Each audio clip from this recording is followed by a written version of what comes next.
Hello, and welcome to All Things Chemical, a podcast produced by Bergeson and Campbell, a Washington, D.C. law firm focusing on chemical law, business, and litigation matters. I'm Lynn Bergeson. This week, I had the pleasure of speaking with Lioba Orter, Director of Expert Services with 3E Europe, and Karin, Director of Hazard Communication and International Registration Strategy for us here at Bergeson and Campbell and our consulting affiliate, the ACTA Group, about the significant changes to product classification, labeling, and packaging, CLP, in the European Union.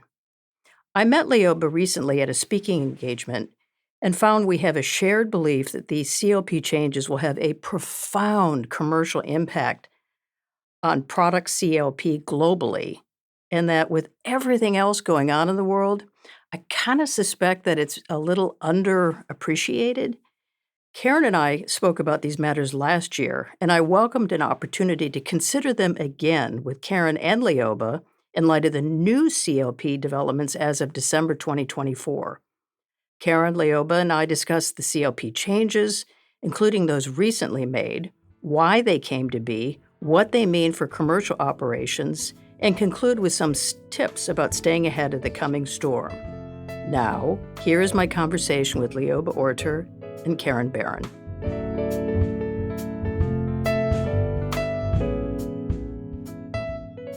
Lioba, Karin, welcome to the studio. I've been so looking forward to this conversation, so thank you for being here.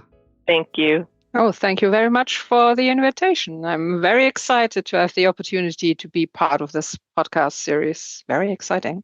Well, in that regard, Lioba, let's start with you. You are a senior director of 3E Europe in the Expert Service Processing Center, and you're a resident in Germany.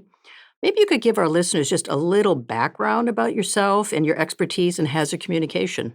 Yeah, absolutely. So it happens to be this year marks my 25th year of anniversary in the field of product stewardship, chemical compliance, and regulatory affairs. And I began my career back then in the industry at I would say, typical medium-sized formulating company, where I was responsible for safety data sheet authoring, classification, labeling, packaging, but also like dangerous goods safety advisor, workplace safety, waste management, and supply chain communication. And I would say one of my key milestones in my career there were preparing my former company to get ready for EU REACH, which was quite an experience that was like both challenging but also like rewarding. And I would say I'm a strong believer that regulatory protection, they can only be achieved if the people truly understand them. And with that in mind, I decided in 2012 to extend my expertise beyond a single company and join the SA Business Compliance Services to do it for a lot of companies. And over the years and through various acquisitions, I have grown into my current role as Senior Director, leading the Expert Service Processing Center for 3E Europe. And we are supporting our customers in managing regulatory compliance and ensuring product safety through our ERD authoring services. Wonderful. And congratulations on the occasion of 25 years in. That's quite an achievement. Thank you. Karin, I know you have been a frequent guest here in the studio, and we love having you because of your extraordinary expertise. Maybe you can just remind our listeners who may be new to the podcast what it is that you do for BNC and ACTA. Sure. Very similar backgrounds to Lioba.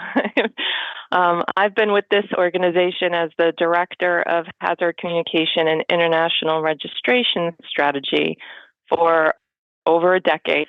Prior to joining this group, I actually worked in industry as well. I was with specialty and industrial chemical manufacturing for over 2 decades.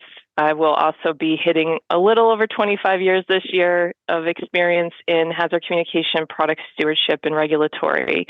Almost all of my time in this space has been supporting not just the companies I used to work for, but now a multitude of organizations in this very complex space of hazard classification and labeling. One of the things that I really enjoy at this time is exploring not just how the EU or the US adopted it, but also getting deep into jurisdictional divide, where you explore not only aspects of hazard classification, but their practical application to industrial, professional, and consumer workplaces. So that's one space that we've been spending quite a bit of time on, especially with this particular hazard that we're going to talk about today. Wonderful. Well, and almost congratulations on your anniversary, Karin. Thank you. We have almost a half century of experience here on the podcast. That's extraordinary. Well, Leoba, I met you recently at a 3E conference, and I was kind of attracted, like a moth to light, to your extensive background and expertise in supply chain communication, raw material procurement, SDS's authoring, and similar topics. And also your shared view that I have with all of the changes that are coming about in the EU CLP. I'm kinda thinking that people are not fully appreciating the magnitude of the tsunami coming their way and that is underway now. And just by way of very brief background for our listeners, chemical hazard communication in the European Union is regulated by CLP regulation, and the European Commission amended the CLP regulation to include a bunch of new hazard classes, endocrine disruptors for human health and the environment, persistent bioaccumulative and toxic PBT, very persistent and very bioaccumulative, so-called VPVB, persistent mobile and toxic PMT, and last but definitely not least, very persistent and very mobile VPVM. To me, this is just a lot. And as we discussed, it just seems to me to be a very, very big deal when chemical Yep. manufacturers will need to update packaging, labeling, safety data sheets, REACH dossiers. So before we get into the timing and implications of these changes, maybe you can provide some context, given your perch there in Germany, as to what the European Commission's goal was in making these, I think, very substantial changes. Yes, substantial. That is so true. So, amendments and adapting to technical progress changes of the CLP regulation. So, that is the typical thing. So, we went through that over and over again. And so, the market is used to it. But in October 2020, the European Commission published the Chemical Strategy for Sustainability. And the so-called CSS is part of a broader umbrella, which is the European Green Deal. So the main goal of the Green Deal is to protect human life, animals, plants by cutting pollutions, but also making the EU climate neutral by 2050.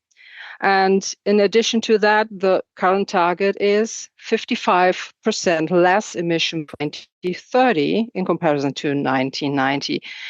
So for the Green Deal, there need to be the right chemistry. And so the CSS drills that down to the chemical industry and defines a new EU chemical policy, which is also like better protection the citizen, especially the consumers, considered to be the most vulnerable part, but also boost innovation for safe and sustainable chemicals, and shifting towards chemicals and production technologies that requires less energy.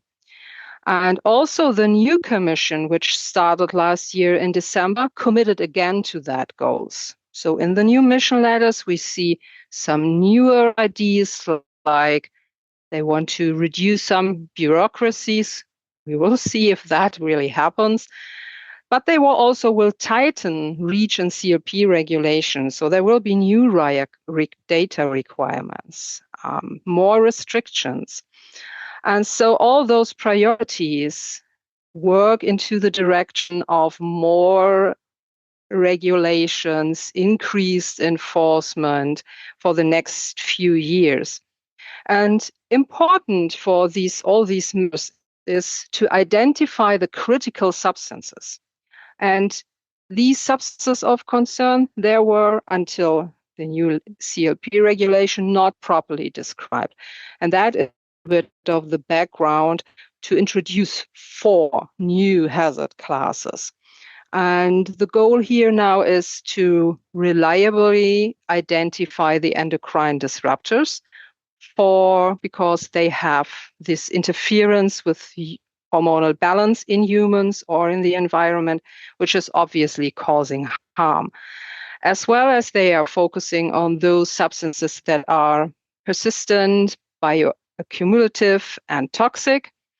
These degrade poorly and accumulate in the food chain. And the other hazard class that covers those highly mobile substances, which don't accumulate, but due to their mobility, they can contaminate drinking water.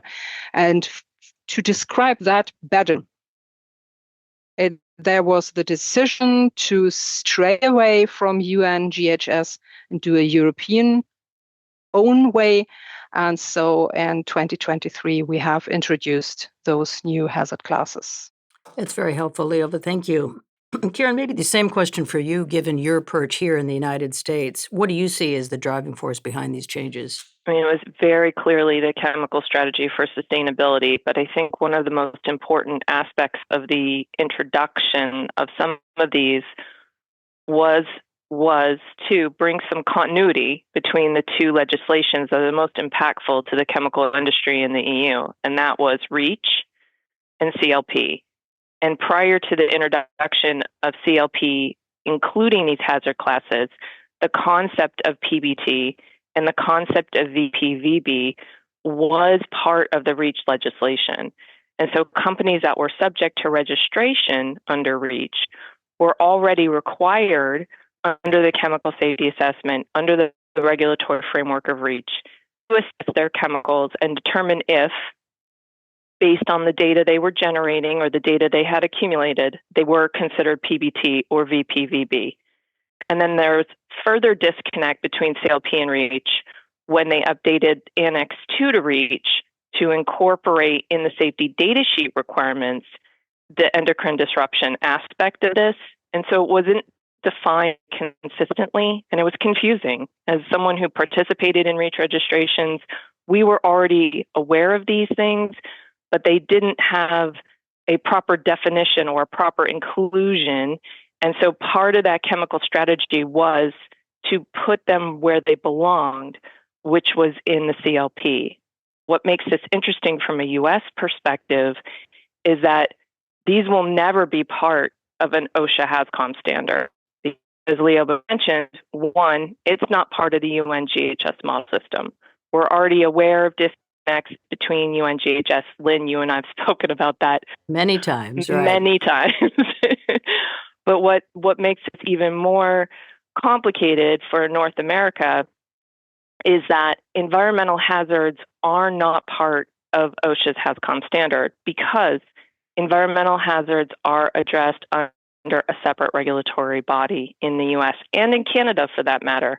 So what we see is we're incorporating non-GHS elements into the classification, labeling, and packaging regulation, but even putting the US, put the GHS disconnect aside, EPA in the US, while they have a mechanism for assessing similar types of hazards, their approach is entirely different because it considers environmental exposure, not just criteria, which I think is a really important piece of this that gets even more in the weeds, even more complicated, is that when EPA assesses an environmental hazard, it has its own criteria, but then it also looks at the risk of those chemicals ending up in the environment, and whether that risk is present or not determines how they address exposure or controls within that space. So we're going to see chemicals classified in the EU as PBT, where EPA may never consider those chemicals to be PBT. It's going to be really interesting, complicated and interesting. Well, that's one word for it. I kind of freak out when I think about it because, as you've already noted, Karin, these changes are part of CLP hazard classes and European member states are currently proposing for either specific substances or group of substances, mandatory inclusion of these classes into the annex of CLP, which I understand is a process that's kind of unique to this regulation. How is this actually currently playing out and impacting companies? When you say the environmental hazards are addressed outside of the SDS and OSHA HAZCOM framework, but not so much under CLP in Europe. To me, that causes extraordinary dissonance between two very large trading partners. So how does that play out in the real world?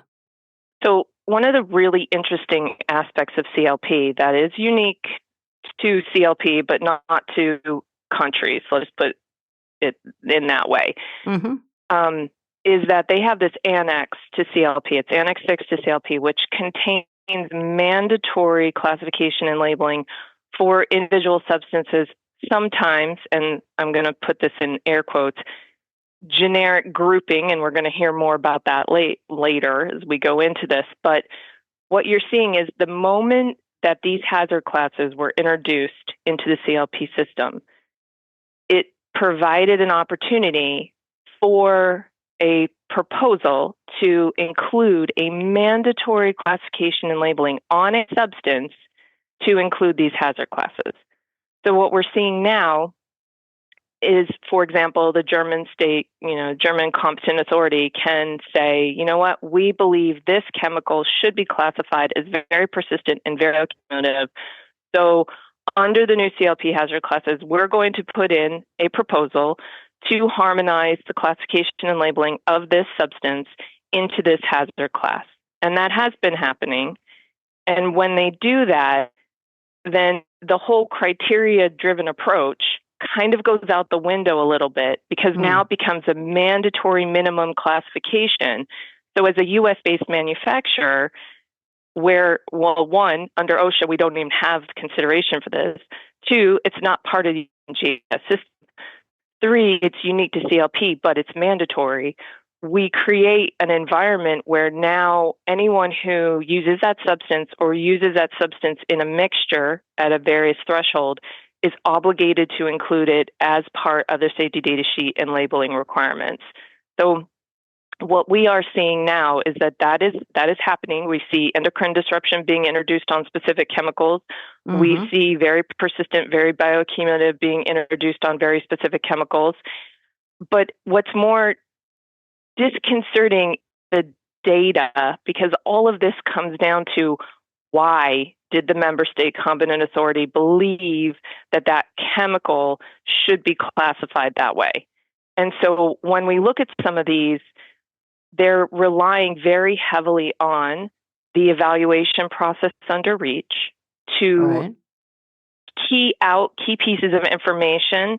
And then we're seeing from the assessment of regulatory needs, maybe one REACH registration had some data about it, but they're using generic grouping to then suggest that a whole entire chemistry now include one of these hazard classes.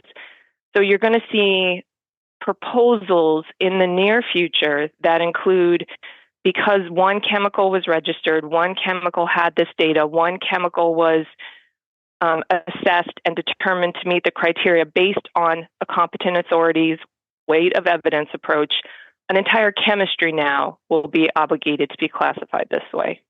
Yeah, that strikes me as pretty radical and very impactful for entire classes of chemicals. I would, yeah. Well, definitely. Leo, let me get your take on that. I've read that as many as half of the 24,000 registered substances in the EU could be, and probably will be, impacted by CLP.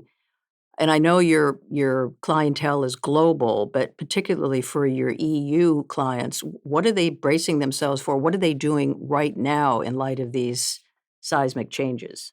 Yeah, so hopefully every substance manufacturer is holding those REACH registrations is currently re-evaluating all the data they have got on the new hazard classes to come up with an assessment if or if not the one or the other new hazard class is applicable to that specific substance. So this task is an upstream task with REACH registrants, and yes, we have roughly 24,000 registered substances, and all need to re-evaluate it. So, and that is not an easy task, and time is running up. And so, and what Karin also said is like, what is now the case is that these new 4 hazard classes are on the same level as the CMRs, and that makes it possible to have that CLH proposal for the Annex 6.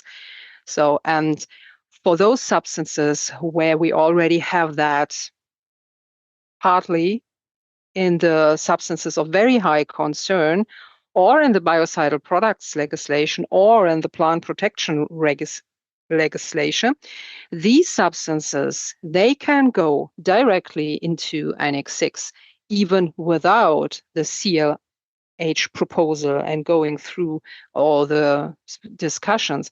And that is a huge impact on everybody down the supply chain in the end. Well, exactly right. I mean, I've heard some commentators refer to it as the ripple effect. I mean, if you have chemicals that are regarded as endocrine, human health, or environmental substances, and if you are marketing a product globally, how do you manage the labeling of that chemical in Europe, which is an endocrine disruptor, but not so much under, for example, U.S. law or Canadian law? How do you bridge that dichotomy? Either of you. You don't. That's right. Good luck with that. I mean, we often hear from our clients where they have this wonderful idea of a global label and a global safety data sheet, and right. I've long said that went out the window a decade ago. The idea that you could have one label suit every variation or iteration of UNGHS is already a pretty difficult, if not impossible, task. But to further dissect and add hazard classes that aren't part of the UNGHS model, that are controversial. I'll say it. It's controversial, not just the idea of an endocrine disruption, but it's how you define endocrine disruption. And exactly. At the UN level, they couldn't even agree to this. So this is very CLP driven, but it is a challenge because of its deep influence globally. I mean, we can't not look at the EU and the EU's approach to green chemistry, the chemical strategy for sustainability, and not acknowledge this is going to be deeply influential on key trading partners. Mm-hmm. And in here, I'm not even talking about the US and Canada. We're going to do our own thing very clearly. But Latin America, when you look at how Latin America is setting up its legislation right now, Colombia, Chile, we are seeing the influence of REACH and CLP into those regions. We are seeing, a divergence in Korea. We're seeing differences in China. This just adds so many layers of complexity in it. And I would say to any company facing this challenge, look at the criteria, look at the data, look at the decision, determine for yourself whether or not you believe your mixture, your substance is actually an endocrine disruptor. Look at all of the facts, look at everything that went into that, look at the precautionary principle and make a decision, but put some science behind it. Right. Don't just say, well, I don't like it. That's not a good approach. that is not a reasonable response, Karin. Exactly. Put some science behind it. Document your decision making, but it's okay to not agree, and it's okay to come up with a path that's applicable for the regulations in which you're subject to. What's your take on that, Leoba? I mean, how are you advising your clients with respect to endocrine disruptors? Yeah, well, it's very complex. And so the thing is, for the whole assessment for the new hazard classes, the guidance actually has been updated last year in November. So that is, the timing is not good here at all. And this assessment, this is very much an expert assessment. So it's yes, there are test data you can use, there are computer models, but then you will need to have good experts and a weight of evidence, which usually is something you will end up in some discussions and decisions, like Karin also already said. So for endocrine disrupting, there is no defined test strategy to close data gaps.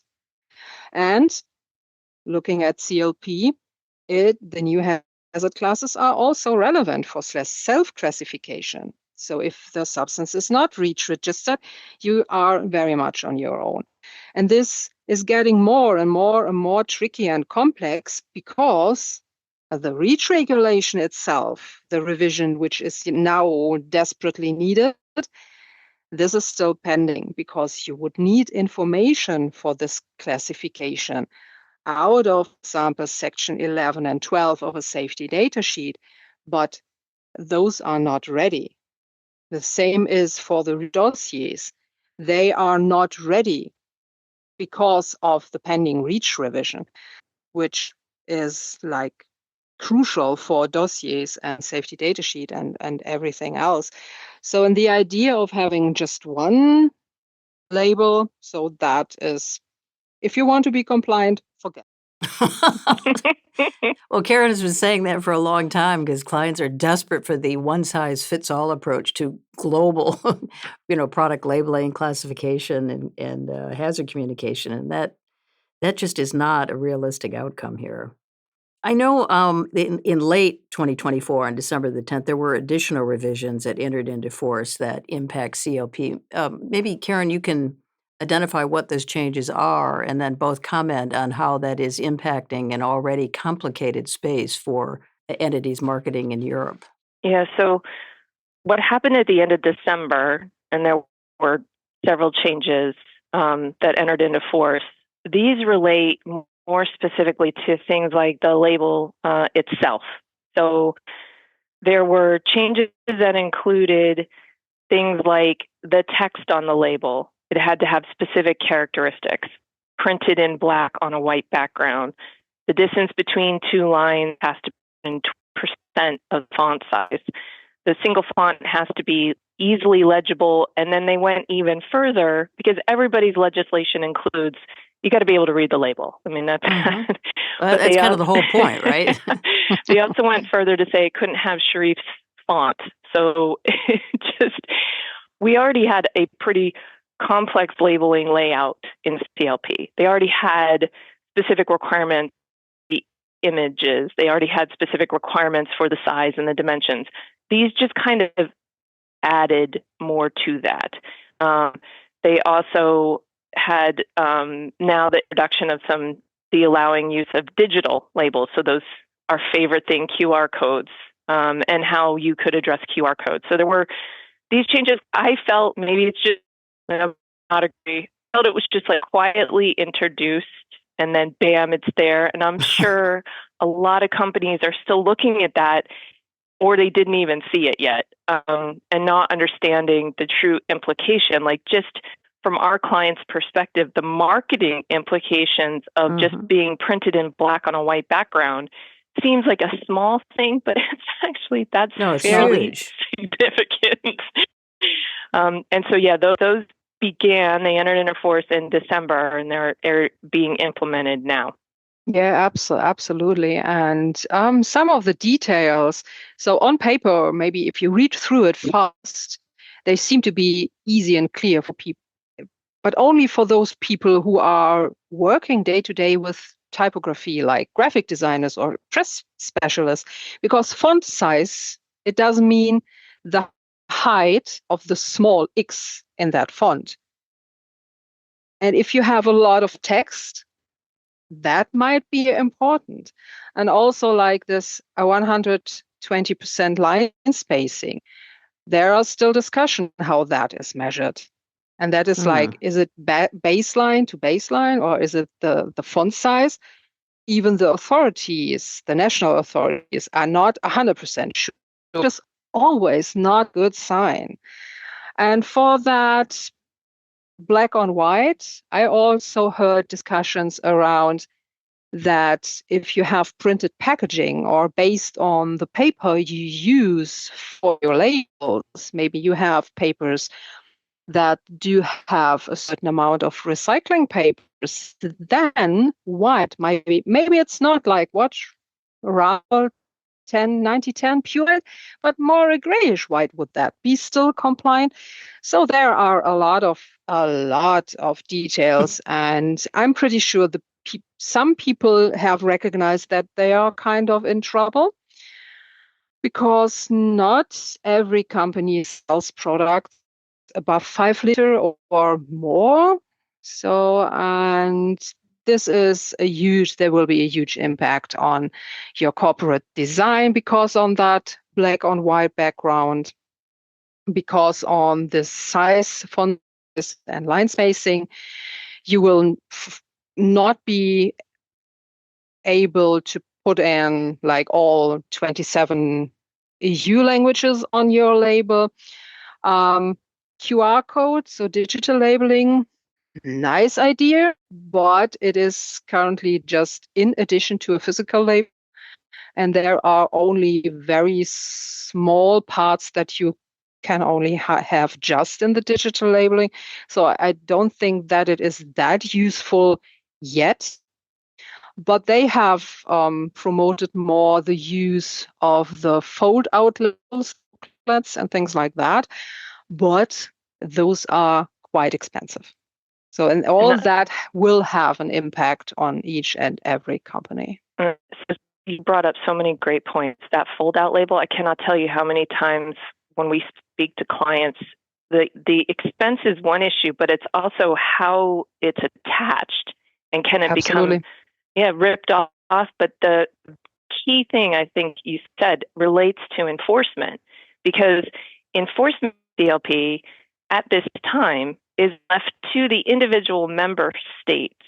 So if member states are confused as to what they mean by at least 120% of the font size and how to measure that, enforcement is going to be very haphazard and very confusing for folks that are trying to, comply with an entire union-based approach and not be able to ensure that Germany and France and Croatia are going to agree on what that means and the interpretation of white. I mean, can you believe we're going to have a conversation about what white means? This is crazy. Yeah, that is crazy, but it's something I have heard in discussions. So that is this is ridiculous. This is kind of ridiculous. But what's going on in the European Union right now, Leoba? Are there enforcers out there in member states with their rulers looking for the 120% line size? How serious is the member state community? And how resourced are they to be doing compliance checks on particularly the December 2024 changes that are in effect now, right? No, they're being rolled in now, but yeah. They will be rolled in, and I would say one has to take it seriously, but not yet due to the transition periods. But in the end, what I can clearly see, and that happened when the European Union changed from the Dangerous Substance and Preparation Directive to CLP, that after all the enforcement dates, the due dates, and the transition periods, then the enforcement will be there the next workday in the shops, and they will look at it, and they will be precise. And so this time it is maybe not that easy. So that last big switch was easy to detect. So go in the shop.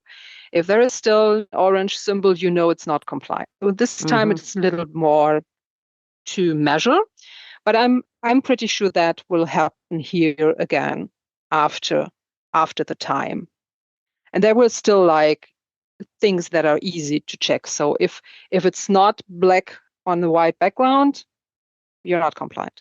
Yeah, that's pretty obvious and easy to spot, but maybe either of you can talk about what these transition periods are, because what attracted me, Leova, when you and I were on the podium was you were as passionate and as concerned as I am about why is there not being more said about this? Because these changes are significant. They are definitely not trivial. And with some of these more obvious labeling requirements in terms of spacing, background color, size, they're gonna be easy to detect. And from an enforcement perspective, that should make people somewhat concerned. Perhaps not right now if it's not the subject of enforcement as we speak, but it's going to be, and these process changes take a while to implement. So what is the time frame? I can cover that. So there's Mhm. there's two. It's going to be very messy. So we have the new hazard classes, which entered in, as Leoba mentioned, in April of 2023, and we have a rolling in phase in, I guess, approach. So it's going to be driven by when you placed your substance on the market or when you placed your mixture on the market. And here, when they talk about placing on the market, it's when was it imported, when was it actually introduced. And this is a very European term. It's defined in both REACH and CLP. So if you placed your substance on the market after May 1st of 2025, you have until November 1st of 2026 to address the new hazard classes. So that's going to be the endocrine disruption, the PBT, that whole Mhm. rigmarole. When you look at mixtures, if you placed your mixture on the market after May 1st of 2026, you have until May 1st of 2028. So we have rolling deadlines that address substances and mixtures separately for the inclusion of the new hazard classes. And Labeling, can I add something to that? yes, please, because I know there's deadlines before you put it on the market, which are also confusing, but yes, please. So everybody focused on what you just said, because that is what is in the paper. But there has been a clarification on the ECHA page, agreed by authorities, that this already on the market is meant to be, it is already somewhere at some stage in the supply chain. It is not applicable for new quantities of substances or mixtures that were already on the market before the cutoff date. So if you are producing the next batch after the due dates, they need to have the new hazard classes. And this has come by surprise to many of people, and they are now under high pressure for getting the assessments done. And this is not, I would also say, this is not the proper way to do it. So things like that should be in the delegated itself.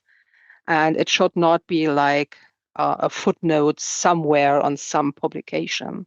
But the clock is ticking very much, I would say. You're 100% correct. And I think this is very confusing for folks when they talk about the placed on the market caveats that they built into these deadlines. Because if you look at it, substances that were placed on the market before May 1st of this year, you would be subject sooner. So it is really important to understand what the intent of that is. And then it goes further into the next set of CLP changes, where the general application date for these changes is July 1 of 2026. So we have a lot of deadlines coming at industry right now. But when we look at the label formatting, the changes to the label that include all the dimensions and the black on white issues, again, they've split it by substances and mixtures and when they were placed on the market. So it's going to just be tricky for companies to navigate the exact deadlines that they're subject to, because ultimately, depending on where you sit with that, you could be subject to some of these in 2027 or 2028 or 2029. So it does create, this. We have this massive amount of change happening under CLP where you could have deadlines from now until 2029 that you're going to have to be addressing. Yeah, CLP revision, fun with transition periods. I know, Karin, there were some changes made in late 2024 that include a more transparent process for reconciliation of the CLP notification inventory process. Maybe you can explain what this means and the potential impact it may have on notifiers. And then, Leova, please add anything that you may wish to in response to Karin's explanation. I'm going to go back a little bit in time. So when the original CLP legislation was introduced, there was this concept of notification and a creation of what became the CNL inventory. The notification is highly subjective, where companies it didn't matter. This has nothing to do with registration. So keep in mind, this doesn't have a 1 ton threshold. This had nothing to do with whether you were registering a chemical. This has nothing to do with REACH. This is all CLP, where you notified the classification and labeling of your chemical. It created this massive inventory of classification and labeling that is highly diverse in how companies approached their notification. And it kind of prompts some of the harmonization activities that we were talking about before, where we look at how chemical companies notified the classification and labeling and generated this inventory.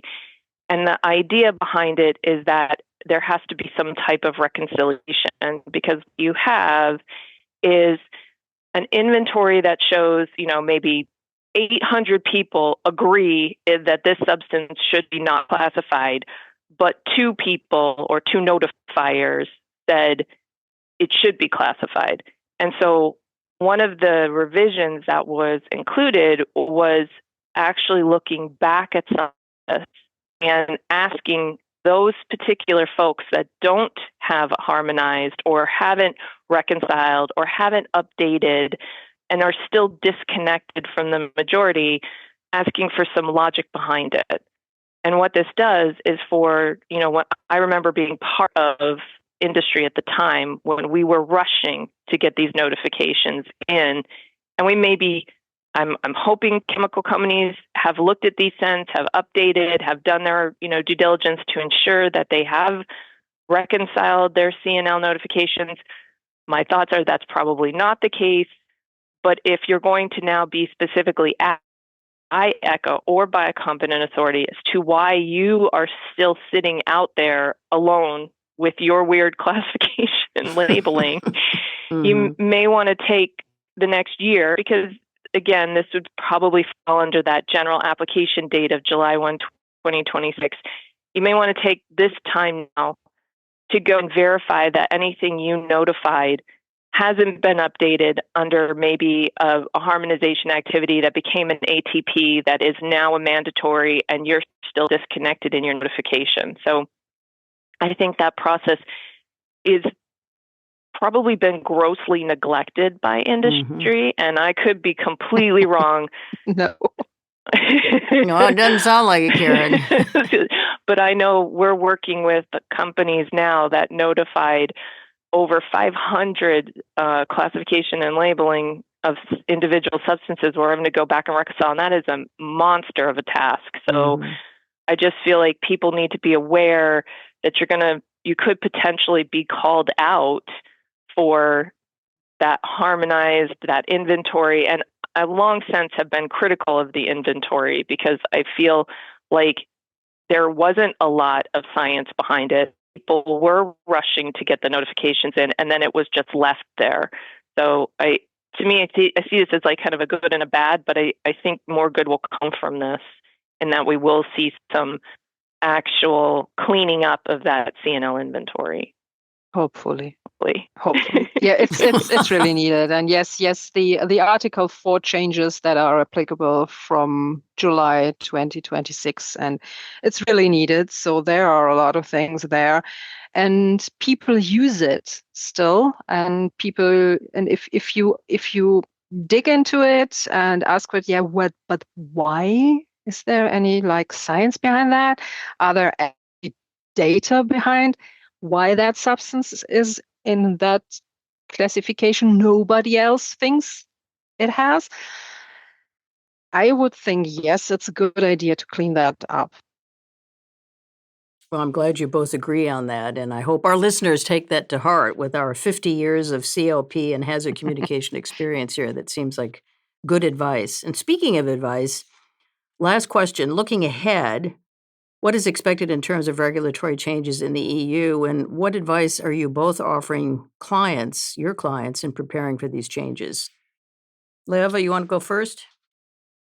Yeah, looking ahead is there will be more to come, and they will stress each and every European chemical legislation sooner or later. So there will be a lot of changes. Maybe not in that magnitude like this for new hazard classes, but there will be. And so you have to keep track. And I would think the biggest thing to come is still the REACH revision, because it's, along with CLP, the biggest legislation is driving a lot. And with the REACH revision, we are still very much the discussions, and there are still discussions around the extension of the registration obligation to certain polymers. Obviously, as I already stated, there is a need for expansion of the data requirements, and there are further requirements in accordance with sustainable by design concept. Mhm. There shall be an introduction of non-toxic material cycles, and so like the essential use concept. This everything is now pending on the pending due to the pending REACH revision. There will be potentially there will be a mixture assessment or allocation factor, which is also something which is you have to keep an eye on. And one thing that comes to REACH revision, which is directly connected also to our famous new hazard classes, that will be the generic risk assessment. So the generic risk assessment, this is like based on hazard classification. It triggers risk management measures, packaging requirements, restrictions, and bans. And this is like directly connected to a classification. So we already have something similar in REACH in Annex 70. This is like if you have a mixture containing substances that are CMR categories 1A, 1B, and they are listed, and you have that contained in a mixture above 0.1%, it can no longer be supplied to the general public. It is like a full stop, and it is like immediate. So you don't have to go through the whole restriction process, which is long, with a proposal and a lot of people discussing and going through all those stages for legislation, but it is generic. So you get that classification, you are ending up not longer selling that.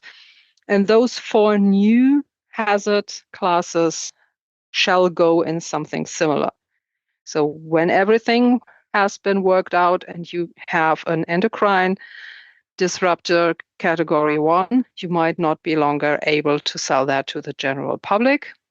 And in addition to that, a lot of things are currently also discussed about if we do need like a third category. So a lot of those things are currently like you have consumer use, the private use, everything what we are doing at home or workplace safety.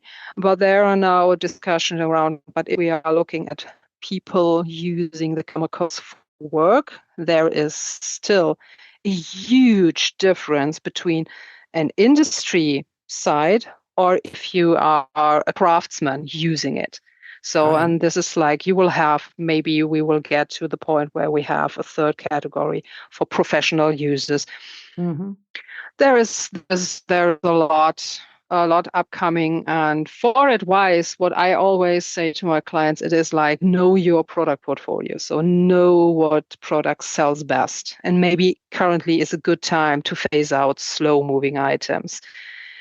Know your distribution countries. Maybe it's not necessary to include all 27 national languages on a label, just in case. Maybe you have to reevaluate that as well. Communication is key. Know your key stakeholders, get them talking. So, like your sales department, your product stewardship department, your storage department, and so on and so on. Engage early with your supply chain to get the needed information on the new hazard classes, for example. Ask for help. Look for a service provider that can assist with safety datasheet authoring, labeling, horizons, scanning, offers content tools, and other necessary support. So that would be this is usually my advice to each and everybody. No, great advice, Leoba. Karin, same question. What advice are you giving to clients?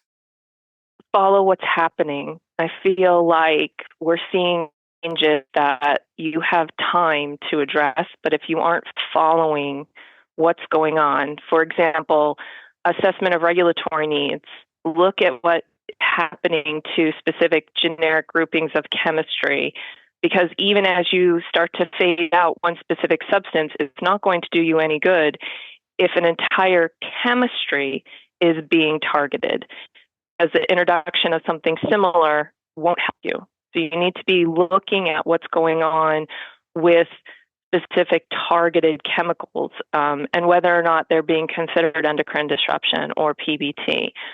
Look at the intentions for classification and look at what member state competent authorities are proposing.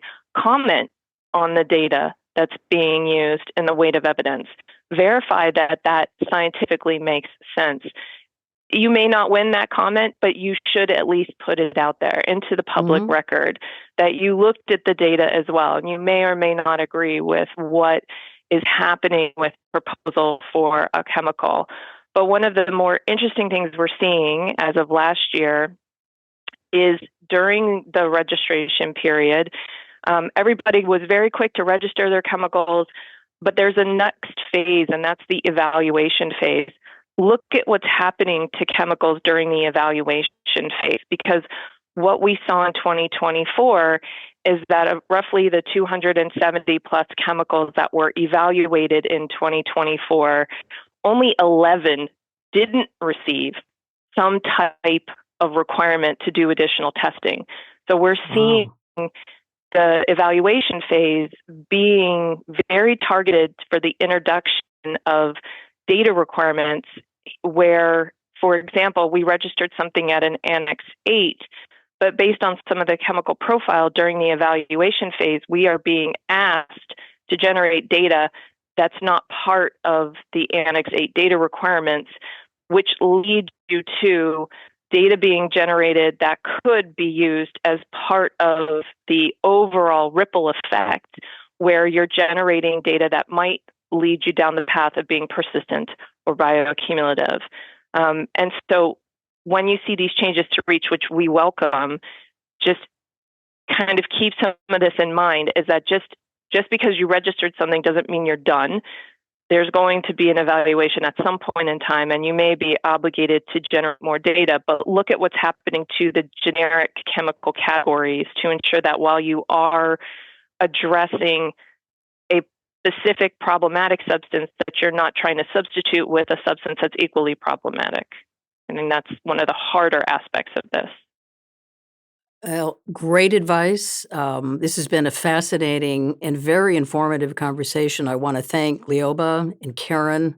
We could go on and on because we haven't even touched upon what some of these, classification and labeling changes might mean for product defense and tort liability in jurisdictions far beyond the EU. Maybe we'll save that for another conversation. But Leoba, I want to thank you so much for joining us. I really enjoyed connecting with you again. Karin, as always, great advice. Congratulations on your joint 25-year anniversaries. And allow me to thank you for joining our podcast today. Thanks so much. Thank you. My pleasure.